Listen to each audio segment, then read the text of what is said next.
My name is Melissa Kilgore. I'm 33 years old. At Thanksgiving dinner, my father raised his glass in front of 22 people and said, "To the dreamer who'll never amount to anything." Everyone clapped. Then he looked straight at me and added, "If you vanished today, Melissa, we'd probably celebrate." My mother nodded. My brother smirked. My sister stared at her plate. I didn't argue. I didn't move. I quietly finished my plate and said, "Interesting theory." They don't know what I've been secretly doing for them over the past 18 months. They didn't know about the deal that went public 3 weeks ago, but my grandfather did. He stood up, hands shaking, and said one sentence that turned my father's face white. What happened next didn't just change the dinner, it rewrote the family. Let me take you back. 14 years. Thanksgiving 2011. I was 19 years old, sitting at this same table, carving sweet potato casserole I'd spent 3 hours making. My father asked what I'd declared as my major at the University of Minnesota. "Creative writing," I said. The room went silent. My father set down his wineglass. "So, you want to be poor and miserable?" My mother looked at her plate, said nothing. My brother Nathan, already in his second year of pharmacy school, laughed. "At least I picked something practical." My father leaned back in his chair, smiled like he'd just proven a point. "Creative writing? That's not a degree, Melissa. That's a hobby you pay $50,000 to pretend is legitimate." I kept cutting the casserole. Nobody ate it. That night, my grandfather slipped me a book as I left, his old copy of The Grapes of Wrath. Inside the cover, he'd written in pencil, "Don't let them kill this." I didn't understand what he meant. Not yet. The years after graduation were a study in invisibility. I lived in a 380-square-foot studio at 1124 West 28th Street in uptown Minneapolis. Rent was $1,100 a month. I worked as a freelance editor for academic publishers. $2,800 a month. Just enough. Every family gathering, the script was the same. "Still editing other people's work?" my father would ask. "When will you write something that pays?" I'd explain I was working on a novel. He'd laugh. "How many years now? 5?" At my mother's 60th birthday in 2019, my Aunt Helen asked what I did for a living. My father cut in before I could answer. "She's between things." I wasn't between things. I was writing every morning from 4:30 to 7, in a studio apartment with a desk facing Lake of the Isles. I'd filled 23 moleskin notebooks in 7 years, but to them, I was a question mark. A disappointment in a family that measured success in pharmacy licenses and teaching credentials and homeownership. Christmas 2023. Nathan's wife Emily asked if I had a 401k. When I said no, she laughed. Not mean, just pitying. My mother called me in March of 2024. 2 weeks after I'd received my first advance payment of $205,000. "It's not too late to go back to school, Mel," she said. "Maybe nursing, teaching, something stable." I said I'd think about it. I didn't tell her I'd just signed a $1.85 million book deal with Penguin Random House, because I knew exactly what would happen if I did. The Thanksgiving hierarchy was ironclad. My father sat at the head, my mother to his right, Nathan in position 2, the seat of honor. Claire, my younger sister, got acknowledgement for being a teacher and raising 2 kids alone. And me? Melissa's here too. That was it. No toast, no questions about my life. At Thanksgiving 2023, when I'd already signed the biggest deal of my life, my father asked, "Still doing that editing job?" I said yes. He nodded, turned back to Nathan. In October 2024, my mother sent me an email. "Nathan is bringing his new promotion news for Thanksgiving. Try to be happy for him, okay? I know it's hard when your siblings succeed." I read that email in my studio apartment. The same day I got a call from my film agent about a 24 wanting to option my book. I smiled. closed my laptop, and I went to Nathan's promotion dinner and clapped for 10 straight minutes while my father gave a speech about real success and contributing to society. I kept smiling, because by then, I'd been on the New York Times bestseller list for 12 weeks, and not one of them knew. But they had no idea what I'd been building in the 4 a.m. silence of my studio apartment. And I planned to keep it that way, at least until I was ready. January 2022. I started writing the book that would change everything.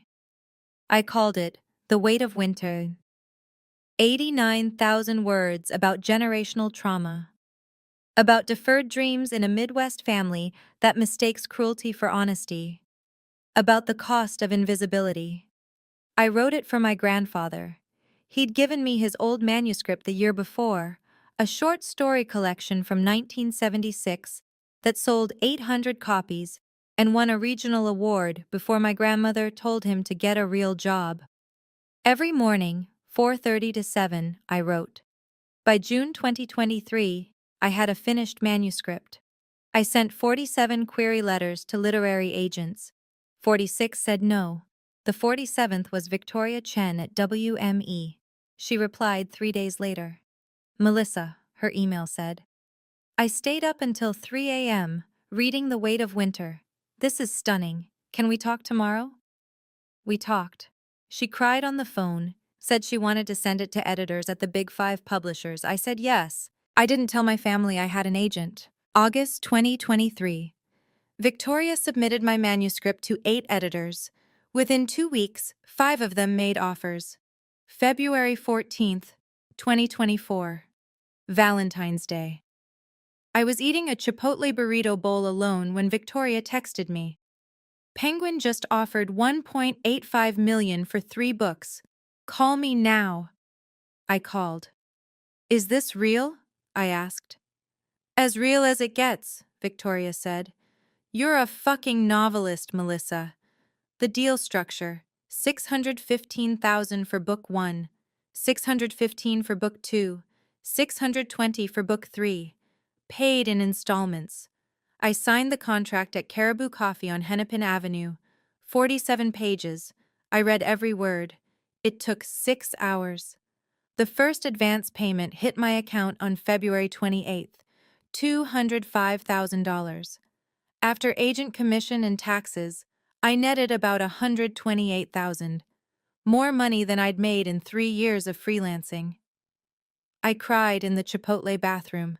Then I went to my parents' house for Sunday dinner, and I didn't say a word. The book published on June 11th, 2025. The cover was a winter landscape, bare tree, muted blue and gray. My editor at Viking, Samantha Brooks, sent me the first printed copy in May. I held it in my hands and couldn't breathe. Kirkus gave it a starred review in April. A devastating meditation on family, ambition, and the courage to choose yourself. Kilgore's prose cuts to the bone.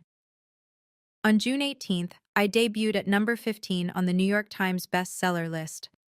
I saw the announcement at 5 a.m. in my studio, alone. Victoria texted me at 8:12.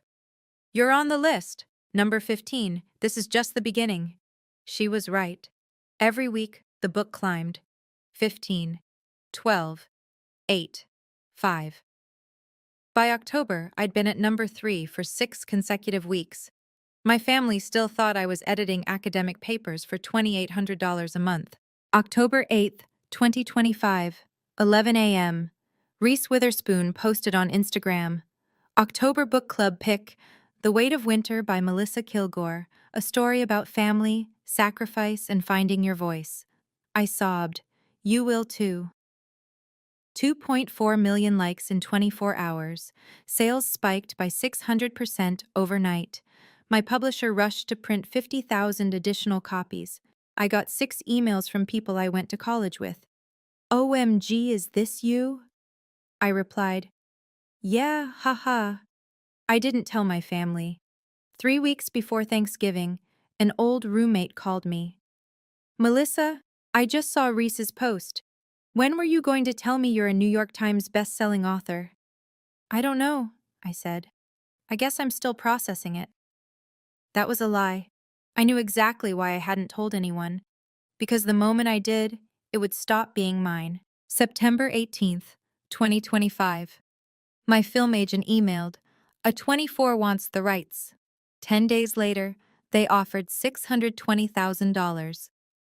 I accepted on October 2nd. Deadline Hollywood published the announcement on October 5th.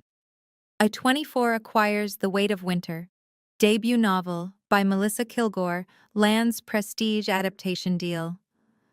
The payment hit my account on October 18th. After agent fees and taxes, I netted $389,600. I celebrated by getting Chipotle.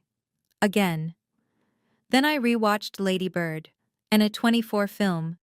By Thanksgiving 2025, I had a New York Times bestseller at number 3, a Reese's Book Club pick, and a 24 film deal, and roughly $650,000 in liquid assets. I still lived in my $1,100 studio. I still freelanced. And in 6 weeks, I'd walk into Thanksgiving dinner, where my father would call me a worthless dreamer in front of 22 people, because I never told them. And honestly, I'm glad I didn't. Because the secret wasn't just about the book, it was about the money, and what I'd been doing with it while they called me a failure. That part, that's what would break them. March 8th, 2024. 3 weeks after I received my first advance. My mother called. She was crying. "We're going to lose the house," she said. The bank sent a foreclosure notice, $78,000 on the home equity loan, 90 days past due. My father was too proud to ask his daughter for help, so my mother called in secret. "Don't tell your father I called," she whispered. "Can I help?" I asked. She laughed, sad, exhausted. "Unless you have $15,000 lying around." I did. I had $128,000 in my checking account. "I'll figure something out," I said. 4 days later, I wired $15,000 to Fifth Third Bank with a memo that read, "From Henry Sullivan Savings Account, Family Assistance." My grandfather's name, not mine. My mother texted 3 hours later. "We got an anonymous donor. Jeffrey thinks it's from the church fund. Don't tell him I told you." I replied, "That's amazing, Mom." She never asked if it was me, because asking would mean seeing me as someone capable of having $15,000, and that didn't fit the story they'd written about me. Over the next 7 months, I paid off their entire home equity loan. $15,000 in March, $6,500 in April, $8,200 in May, $7,800 in June.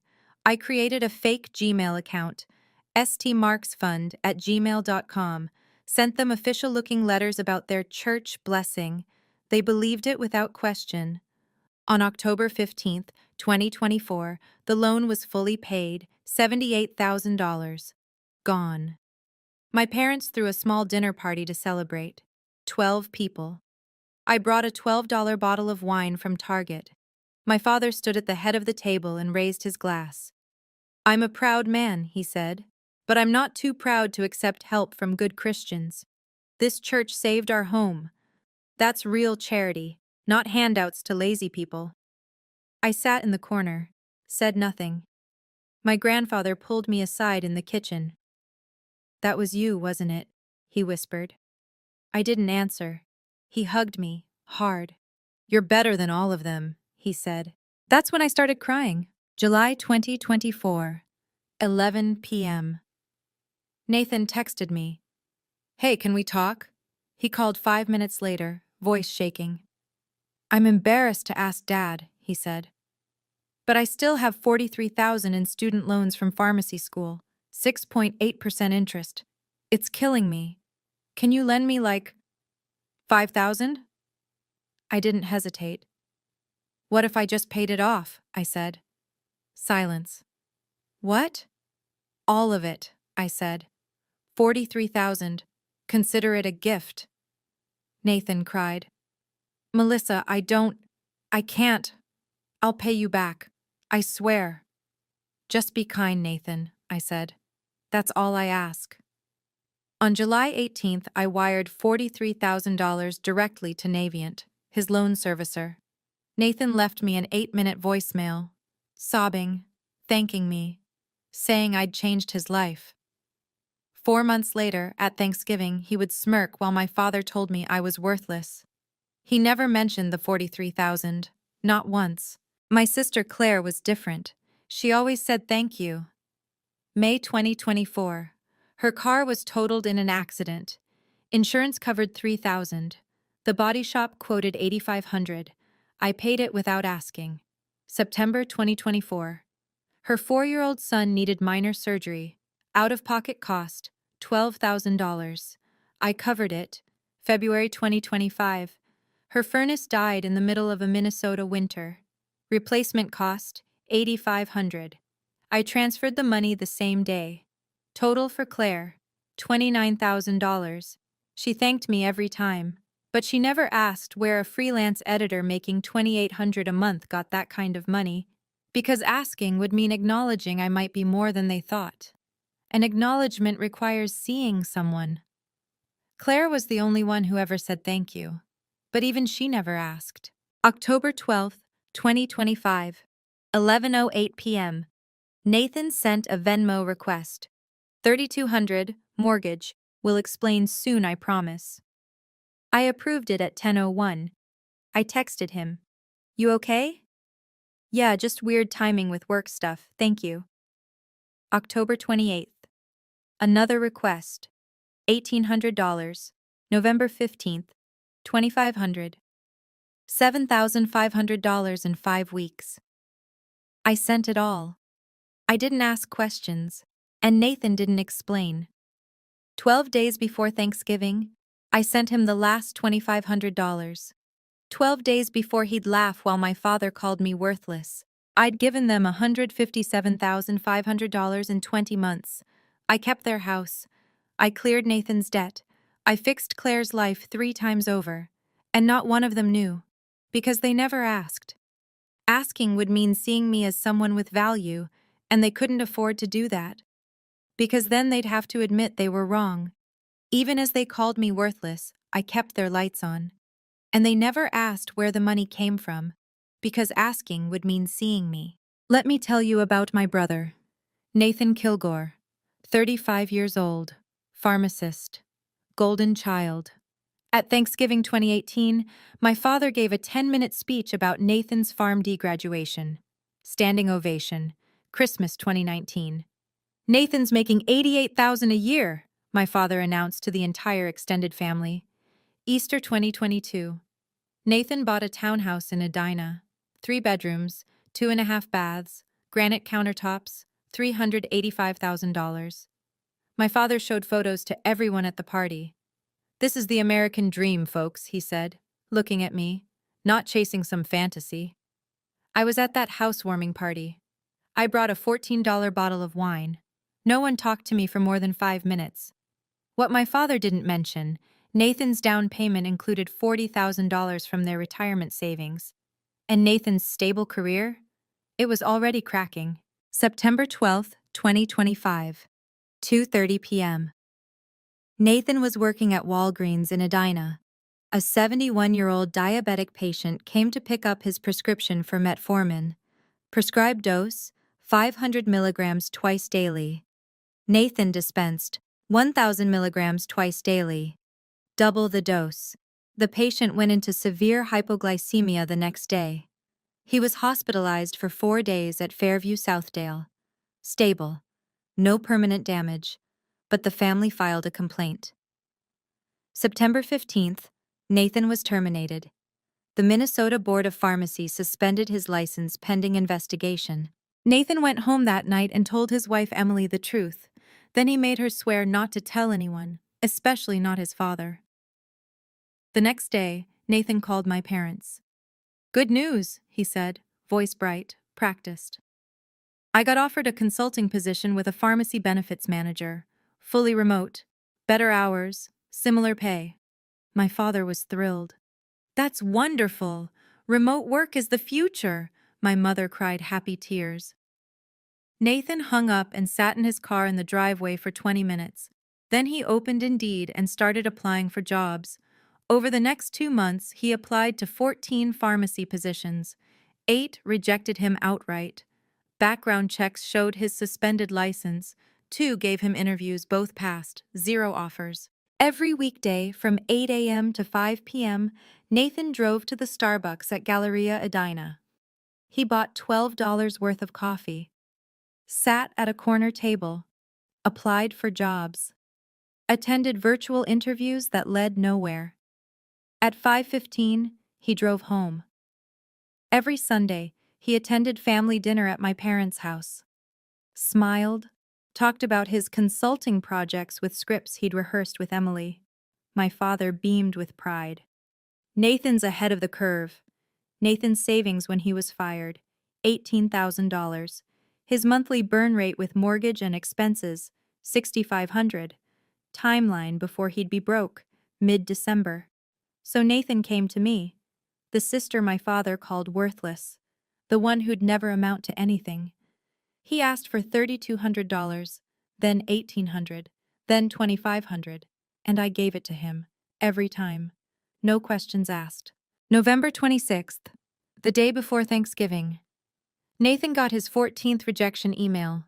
He sat in his Audi Q5 in the Starbucks parking lot and cried for 20 minutes.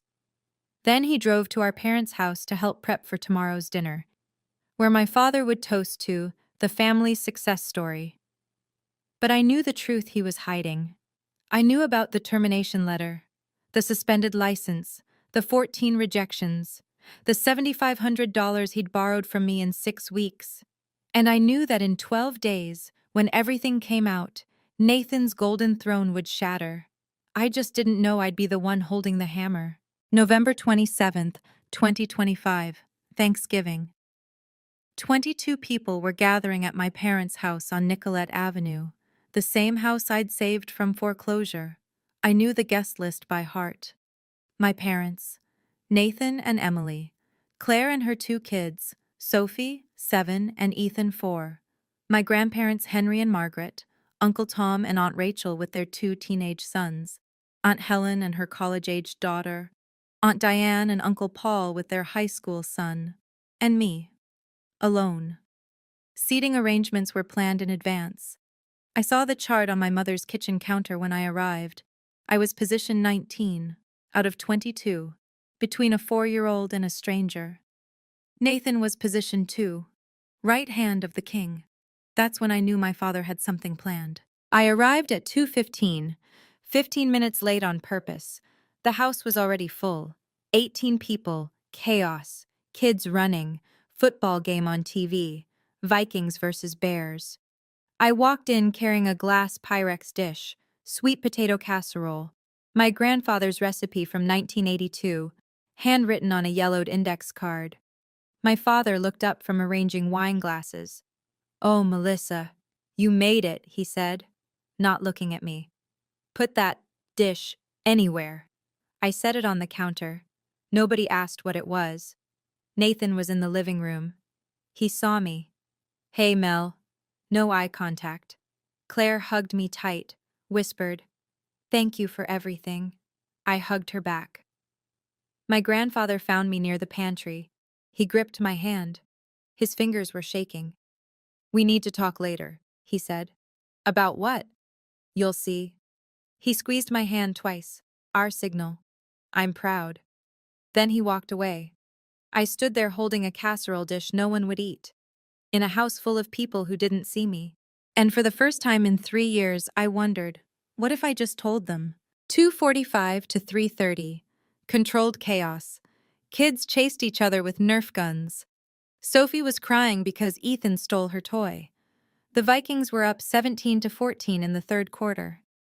Uncle Tom asked me what I was up to these days. "Writing," I said. "Oh, that's nice. Still?" I smiled, said nothing. At 3:10, I hid in the bathroom for 5 minutes. Needed air. At 3:25, I stood near the bookshelf, alone. My casserole sat untouched on the counter. At 3:38, my father clinked his wineglass with a knife. The room went quiet. "Dinner in 2 minutes," he announced. "Everyone to the table." People moved like a choreographed dance. Everyone knew their place. I took my seat. Position 19, between Ethan and Aunt Helen's daughter, who I'd met exactly twice. Across the table, Nathan stared at his plate. Next to him, my father stood. He held his wine glass high. 2015 Napa Cabernet, $85. His special occasions bottle. And he smiled. At 3:39 p.m., everyone was seated. My father stood at the head of the table. He raised his glass. Before grace, he said, I want to say a few words about gratitude. He started talking about family values, hard work, real success. His eyes kept drifting to Nathan, proud, then to me, dismissive. My heart was pounding. Across the table, my grandfather gripped his fork, knuckles white. Then my father looked directly at me, raised his glass higher, and said the words that would change everything. I felt the trap closing before Dad even spoke, because I'd seen this play out for 14 years, and this time I wasn't going to stay quiet. My father's voice carried across the table. I want to make a toast, he said. To dreamers. He paused, let the word hang in the air. You know, every family has one. The person who thinks the rules don't apply to them, who thinks they can just coast on hope and imagination instead of hard work. The room shifted, uncomfortable. Some people grow out of it, he continued. They wake up, they get real jobs, they contribute. He looked at Nathan, smiled with pride. And some people, he turned to me, never do. Someone coughed. A chair creaked. My father raised his glass higher. So here's my toast. To the dreamer who'll never amount to anything. May she one day realize that the world doesn't owe her a living. Silence. 2 seconds. Then Uncle Tom laughed, nervous, awkward. Aunt Rachel joined. Then Aunt Diane. Then Uncle Paul. One by one, they started clapping. My mother nodded. Slow, deliberate. Nathan looked down. But his mouth, I saw it, a smirk. Emily, Nathan's wife, clapped, reluctant, eyes on her plate. 14 more people clapped, 20 people total. My sister Claire didn't clap, she was crying. My grandfather didn't clap, his hands were clenched into fists. And I sat there. In seat number 19, next to a 4-year-old, holding a napkin I'd twisted into shreds. But my father wasn't done. You know what the problem is with dreamers? He said, voice rising. They're selfish. They want everyone else to support their little hobbies while real people do real work. He gestured to Nathan. Nathan here, PharmD, stable career, homeowner at 35. That's a man who grew up. Nathan shifted in his seat. Claire, teacher, raising 2 kids alone. She's a hero. Claire stared at her plate, tears falling. And Melissa? Long pause. 33 years old, still playing with notebooks, still editing other people's work for pennies, still thinking she's going to be, what, a famous writer? The room was dead silent. My father leaned forward, looked right at me. If you vanished today, Melissa, we'd probably celebrate. One less person to worry about, one less disappointment. Aunt Helen gasped. Jeffrey, that's… What? My father snapped. I'm tired of pretending, tired of walking on eggshells. She's 33. Sophie, Claire's 7-year-old daughter, whispered to her mom, loud enough for everyone to hear. Mommy, why is Grandpa being so mean to Aunt Melissa? No one answered her, because no one was going to defend me, not even my own mother. My father raised his glass again. So here's to reality, to hard work, to people like Nathan who make this family proud. He waited. Aunt Rachel clapped first, tentative. Uncle Tom followed. Aunt Diane, Uncle Paul, Emily, my mother.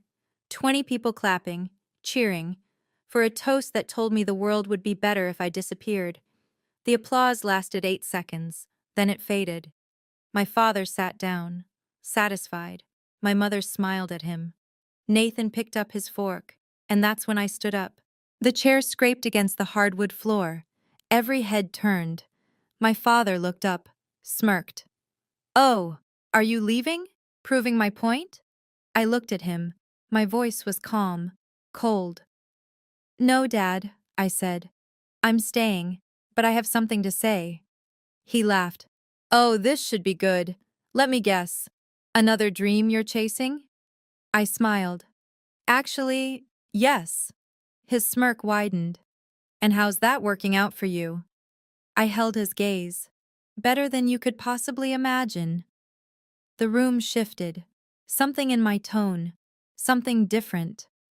My mother stood. Melissa, sit down. Don't make a scene. But my grandfather stood too. Slowly. And when he spoke, his voice was louder than I'd heard in 30 years. Jeffrey, sit down. The room froze. My father turned. Dad, this doesn't concern. It concerns me. Grandpa Henry's voice shook the room. You just told your daughter, my granddaughter, that the world would be better if she vanished, in front of 22 people, including children. My grandmother reached for him. Henry, please. No, Margaret. I've been quiet for 33 years. I watched you people crush this girl. And I'm done. My father stood, face red. Dad, you don't understand. I understand perfectly. Grandpa pulled something from his jacket pocket. An envelope, old, yellowed. He held it up. You want to know about dreamers, Jeffrey? I was a dreamer. I wrote a book, published it in 1976. Know how many copies it sold? 800. Know what you did? You and Linda told me to get a real job, so I sold insurance for 30 years and hated every second. The room was silent. Henry's hands trembled as he unfolded the letter. But before I tell you about Melissa's dream, he said, voice shaking, let's talk about yours, Jeffrey. My father's face went white. 22 people laughed. I stood up. My grandfather held up the letter. This, he said, is dated June 12th, 1998. He started reading. Dear Dad, I need your help. I want to start my own accounting practice, but the banks won't give me a loan. I need $15,000 to rent office space and get started. I know you have savings from selling insurance. I promise I'll pay you back within 2 years. This is my dream, Dad. Please don't let me down. Your son, Jeffrey. My grandfather lowered the letter. I gave you the money, Jeffrey. June 15th, 1998. Check number 4721. $15,000. Your dream. My father's mouth opened, closed. No words came out. Your accounting practice? Grandpa continued. It closed in 8 months. You never paid me back, not $1. Uncle Tom leaned forward. Is that true, Jeffrey? My father couldn't speak. Henry looked around the table. You borrowed $15,000 to chase your dream. It failed. And did I call you worthless? Did I tell you to vanish? Silence. No, I said, try again, son. You'll figure it out. And you did. You got a job at a firm. You rebuilt. Because that's what you do when someone fails. You support them. He turned to my father. But you didn't support Melissa. You crushed her. For 14 years. My grandfather's voice cracked. I was a writer, he said. Did any of you know that? A few people shook their heads. Midwest Requiem. Short stories. Published 1976. Library of Congress has a copy.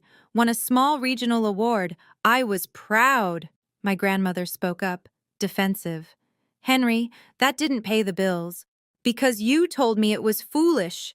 His voice rose. You told me to be practical, so I quit. I sold insurance. And every single day for 30 years, I wondered what I could have written if I'd kept going. He turned to me. His eyes were wet. When Melissa told me she wanted to write, I saw myself, and I thought, maybe I can help her not make my mistake. Maybe she can be brave enough to keep going. He walked closer to my end of the table.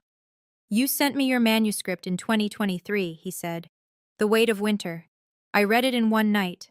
I cried, Melissa, because you wrote the book I never had the courage to write, about family, about dreams we bury to make other people comfortable, about the cost of invisibility. Tears ran down my face. I'm sorry I didn't defend you sooner, he said. I'm sorry I let them make you feel small. But I'm not staying quiet anymore. My mother interrupted, voice sharp. This is ridiculous. Melissa hasn't published anything. She edits for $2,000 a month. My grandfather smiled. Actually, Linda, she has. He pulled out his phone. An iPhone 13 I'd bought him last Christmas. He opened Amazon, turned the screen to face the table. Melissa published a novel, June 11th, 2025. The Weight of Winter, Penguin Random House. People leaned forward, squinting. It's been on the New York Times bestseller list for 18 weeks. The room erupted, multiple people talking at once. Nathan stood. What? That's not… Melissa, is that true? I looked at him. Yes. My mother's face went pale. Why didn't you tell us? I looked at her. Let the question hang. Then I answered. Would you have believed me? She didn't respond. My grandfather scrolled on his phone. Current rank, he read. Number 3 on the New York Times bestseller list. Reese's book club pick for October 2025. Film rights acquired by A24 Pictures. He looked up. That's the real A24, the studio that made Everything Everywhere all at once. Aunt Rachel grabbed his phone. Let me see that. Oh my God. That's Melissa's name.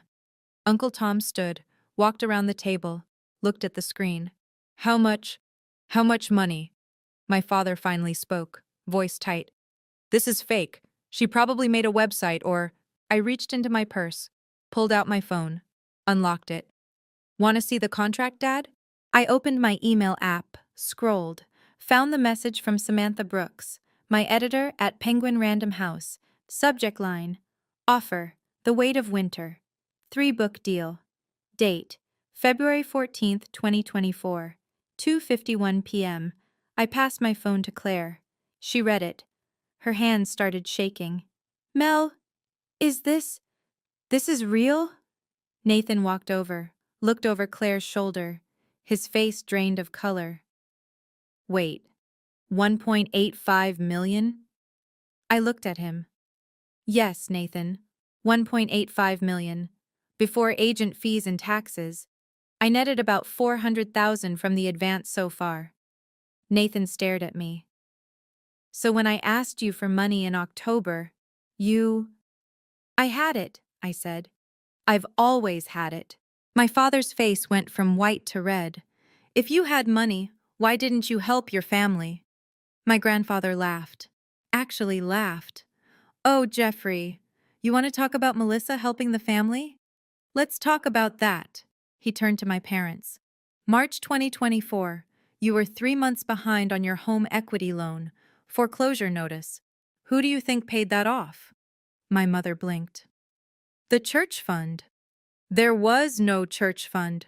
That was Melissa. Gasps around the table. Grandpa continued. Nathan's $43,000 in student loans. Melissa. Claire's car repair, her son's surgery, her furnace. Melissa. All of it. He turned to Nathan. And those 3 emergency requests you sent in October and November? 3,200, 1,800, 2,500? Melissa paid those too, no questions asked. Nathan's face crumpled. Melissa, I didn't know. I know you didn't, I said, voice steady. I never told you where the money came from. Because I knew if I did, you'd tell Dad, and Dad would find a way to make it about how I should be helping, like it was my obligation. Grandpa looked around the table. She paid $157,500 to this family in 20 months, while working as a freelance editor for pennies, while you called her a failure, while you told her she'd never amount to anything. Nathan was shaking. Melissa, I'm so sorry. I didn't know where the money came from. I should have asked. I should have defended you. I'm a coward. His wife Emily stood. Her voice was cold. We're leaving. Now. Nathan looked at her. Emily, please. She turned to the table. My husband has been unemployed for 2 months. He's been lying to me, to his parents. He borrowed $7,500 from his sister, who he just watched get humiliated, and he said, nothing. She looked at me. I'm sorry. I didn't know. And thank you for helping us. We'll pay you back. Every cent. Then she reached into Nathan's jacket hanging on his chair, pulled out a folded piece of paper, official letterhead. Because I found this in your jacket pocket 2 days ago. Emily unfolded the letter, started reading aloud.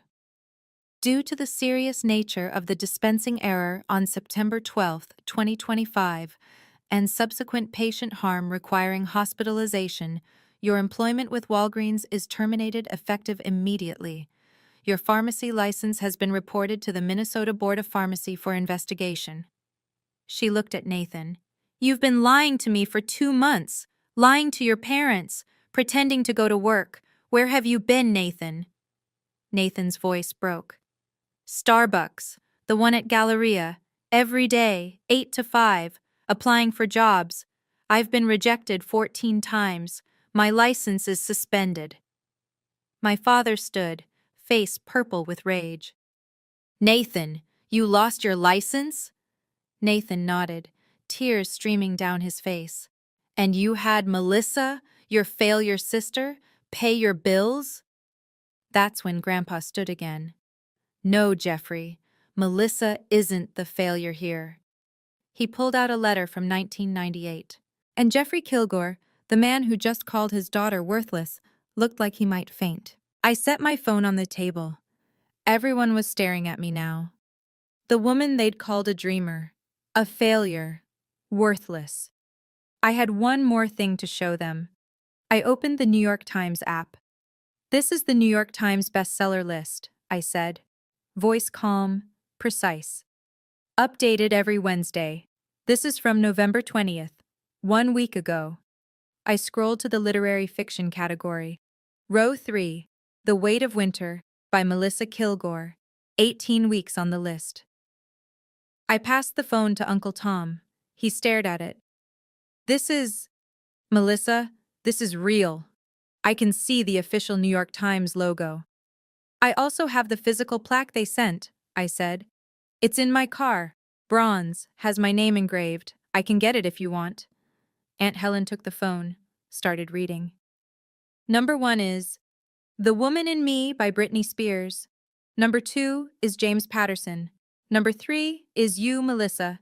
You're ranked with Britney Spears and James Patterson. My father sputtered.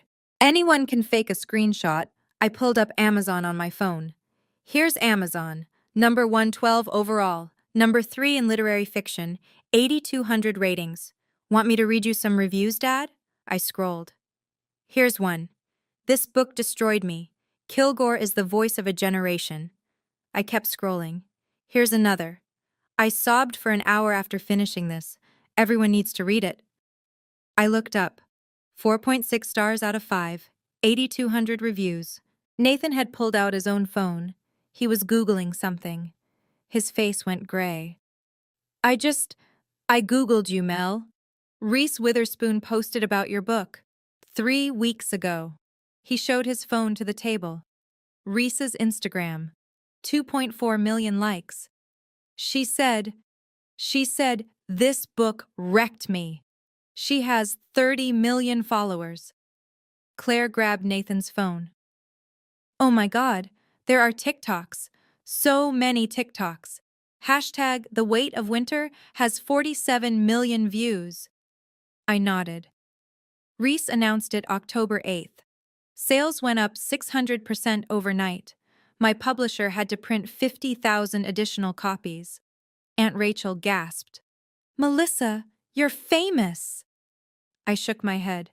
I'm not famous. I'm a working writer with a successful book. There's a difference. My father slammed his hand on the table. If you had this kind of success, why hide it from your family? I looked at him. Really looked at him. Because every time I've ever accomplished something, you've found a way to diminish it. So I stopped sharing, and I started giving. I opened my banking app. Let me show you what I mean. I scrolled to my transaction history. March 12th, 2024. Wire transfer to Fifth Third Bank. $15,000. Memo. Home equity payment. I showed the screen to the table. That was the first payment on your foreclosure. Want to see the rest? I scrolled. Showed a list of 15 transactions. March 12th, 15,000. April 3rd, 6,500. May 1st, 8,200. June 15th, 7,800. I kept reading. Every date, every amount. My mother was crying. Melissa, that church fund? That was you? There was no church fund, Mom. I created a fake email account. Sent you an official-looking letter, because I knew if you found out it was me, the failure, you wouldn't accept it. My father opened his mouth. That's fraud. It's a gift, Dad. $78,000 to save your house. You're welcome. Nathan stood up. Melissa, my student loans. Did you? Was that you? I looked at him. What do you think, Nathan? His voice was barely a whisper. You paid it. You paid all of it. I wired $43,000 to Navient on July 18th, 2024. You called me crying. You said you'd never forget. You promised you'd pay me back. I paused. And then 4 months later, you smirked while Dad told me I'm worthless. Nathan's tears started falling. Melissa, I didn't know you were... I thought you were just being kind with money you'd saved, or... You didn't ask, Nathan. Just like you didn't ask where the 3,200 came from in October, or the 1,800, or the 2,500. You just took it, because that's what you do. You take and I give, and nobody sees me. Emily, Nathan's wife, turned to him, voice sharp as glass. Nathan, you borrowed money from Melissa in October? I was going to tell you. When? When were you going to tell me you lost your job? The room went silent. My father stared at Nathan. Nathan, what is she talking about? Nathan looked at his wife, at his father, at me. He couldn't speak. So Emily spoke for him. She stood, voice shaking with anger. In September, Nathan came home and told me he got a consulting position. Remote work, better hours. I believed him. She turned to Nathan. But that's not true, is it? She reached into his jacket, pulled out the folded termination letter again, held it up. Because I found this in your jacket pocket 2 days ago. She read it again, slower this time. Due to the serious nature of the dispensing error on September 12, 2025, and subsequent patient harm requiring hospitalization, your employment with Walgreens is terminated effective immediately. Your pharmacy license has been reported to the Minnesota Board of Pharmacy for investigation. She looked at Nathan. You've been lying to me for 2 months, lying to your parents, pretending to go to work. Where have you been, Nathan? Nathan's voice broke. Starbucks, the one at Galleria. Every day, 8 to 5. Applying for jobs. I've been rejected 14 times. My license is suspended. My father stood, face purple. Nathan, you lost your license? Nathan nodded. And you had Melissa, your failure sister, pay your bills? Grandpa stood again. No, Jeffrey.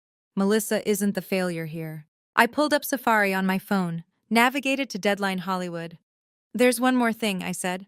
I found the article from October 5th. Turn the screen to face the table. October 5th, 2025, a 24 Pictures acquired film rights to The Weight of Winter. The headline was visible. A 24 acquires The Weight of Winter. Melissa Kilgore. Debut novel lands prestige deal. Purchase price, $620,000. After agent fees and taxes, I netted $389,600. I looked at my father. So to answer your question, Dad, I'm doing fine. Uncle Tom whispered to Aunt Rachel. A 24 is the studio that made Everything Everywhere All at Once. And Moonlight, I said, and Lady Bird and Hereditary, yes. I set my phone down. 22 people stared at me. The woman they'd called a dreamer, a failure, worthless. I had one more thing to say. I've given you $157,500 in 20 months. I kept your house. I cleared Nathan's debt. I fixed Claire's life 3 times over. And not one of you knew. Because you never asked. Asking would mean seeing me as someone with value, and you couldn't afford to do that, because then you'd have to admit you were wrong. I showed them the New York Times list. Row 3, my name, and I watched my father's world collapse. The room exploded. 15 people talking at once. Aunt Rachel to my mother. You had no idea? Uncle Paul to my father. You called her worthless and she paid your mortgage? Aunt Diane to Nathan. Your license is suspended? Sophie, Claire's daughter, started crying. Ethan asked, Is Aunt Melissa rich? My grandmother turned to Grandpa Henry. You knew about this? Emily grabbed Nathan's arm. We need to talk, now. My father tried to speak, tried to regain control, but Uncle Tom cut him off. No, you don't get to talk right now. Melissa does. My father stood, hands up, defensive. Okay, everyone calm down. Melissa, I didn't know. If I'd known you were successful, I would have what, Dad? My voice was ice. Been proud? Supported me? Or would you have found a way to make it about you? That's not fair. You told me if I vanished, you'd celebrate. 22 people heard you. What part of that should I forgive? My father was desperate now. I was trying to give you tough love, to motivate you. Tough love?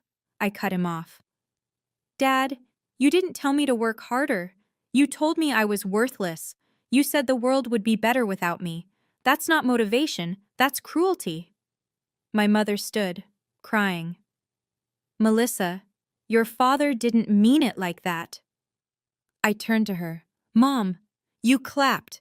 When he said I should vanish, you clapped. She reached for my hand. I pulled away. Don't touch me.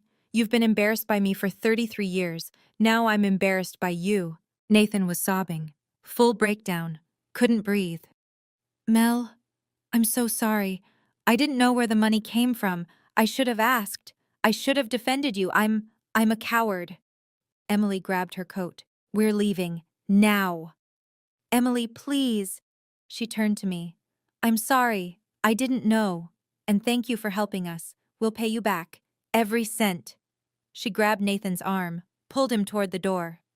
Nathan, car. Now. We're going to talk about the fact that you've been spending 8 hours a day at Starbucks lying to me about having a job. The door slammed. Nathan and Emily were gone. The golden child had fallen. Claire walked to me, wrapped her arms around me, held on tight. I'm so sorry, she whispered, for not defending you, for taking your money without asking questions, for being a coward just like Nathan. She hugged me for 2.5 minutes. I finally let myself cry.